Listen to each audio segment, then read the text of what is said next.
प्रधानमंत्री डॉक्टर मनमोहन सिंह ने कहा कि एशियाई अर्थव्यवस्था को स्वास्थ्य, शिक्षा और पर्यावरण जैसे मुद्दों पर ध्यान केंद्रित करना चाहिए। 46वें वार्षिक एशियाई विकास बैंक शिखर वार्ता में प्रधानमंत्री ने कहा कि गरीबी उन्मूलन अभी भी चिंता का विषय है, जिस पर तुरंत ध्यान दिए जाने की जरूरत। जम्मू की कोट भलवल जेल में हमले से घायल हुए पाकिस्तानी कैदी सनाउल्लाह की हालत स्थिर। पीजीआई चंडीगढ़ में इलाज कर रहे डॉक्टरों का कहना है कि सनाउल्लाह को वेंटिलेटर पर रखा गया। भारत ने पाकिस्तान उच्चायोग के अधिकारियों को कैदी से मिलने की दी अनुमति। विदेश मंत्री ने जम्मू की जेल में पाकिस्तानी कैदी पर हुए हमले की घटना को बताया दुर्भाग्यपूर्ण। उन्होंने कहा कि हमने पाकिस्तान से अपील की है कि दोनों देशों के बीच कुछ ऐसी प्रक्रिया शुरू की जाए जिससे दोनों मुल्कों की जेलों में बंद कैदियों की सुरक्षा सुनिश्चित हो सके। सरबजीत सिंह की दूसरी ऑटोप्सी रिपोर्ट में कई चौंकाने वाले तथ्य सामने आए। रिपोर्ट के मुताबिक सरबजीत के शरीर के कई महत्वपूर्ण अंग निकाले गए थे। विदेश मंत्री सलमान खुर्शीद ने कहा कि उन्होंने पाकिस्तान सरकार से कई बार अपील की थी कि मानवीय आधार पर सरबजीत सिंह को रिहा किया जाए, लेकिन पाकिस्तान सरकार ने नहीं सुनी उनकी अपील। विदेश मंत्री सलमान खुर्शीद ने कहा कि सीमा मुद्दे पर बातचीत में चीन की ओर से सकारात्मक रुख सामने नहीं आया है। कहा इसके बावजूद दोनों मुल्क वार्ता के जरिए इस मुद्दे का हल निकालने की कर रहे हैं कोशिश। विदेश मंत्री ने कहा कि चीनी सेना को देप्सांग घाटी से अपनी सीमा में वापस लौटना चाहिए।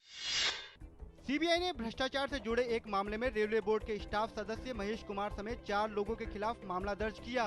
गिरफ्तार लोगों में से एक रेल मंत्री पवन कुमार बंसल का रिश्तेदार। सीबीआई सूत्रों के मुताबिक महेश कुमार की पदोन्नति के लिए कथित तौर पर 90 लाख रुपए की दी गई रिश्वत। इस बीच रेल मंत्री पवन कुमार बंसल ने एक बयान में कहा है कि उनकी बहन के बेटे वी सिंगला के क्रियाकलापों से उनका नहीं है कोई संबंध। रेल मंत्री के एक रिश्तेदार की भ्रष्टाचार मामले में हुई गिरफ्तारी पर भाजपा ने कांग्रेस पर बोला हमला। कांग्रेस सरकार पर भ्रष्टाचार फैलाने का लगाया आरोप। राष्ट्रपति प्रणब मुखर्जी ने कल नई दिल्ली में एक भव्य समारोह में 60वें राष्ट्रीय फिल्म पुरस्कार प्रदान किए। पान सिंह तोमर को सर्वश्रेष्ठ फिल्म का पुरस्कार मिला। साल 2012 का दादा साहेब फाल्के पुरस्कार प्रसिद्ध अभिनेता प्राण को दिया गया।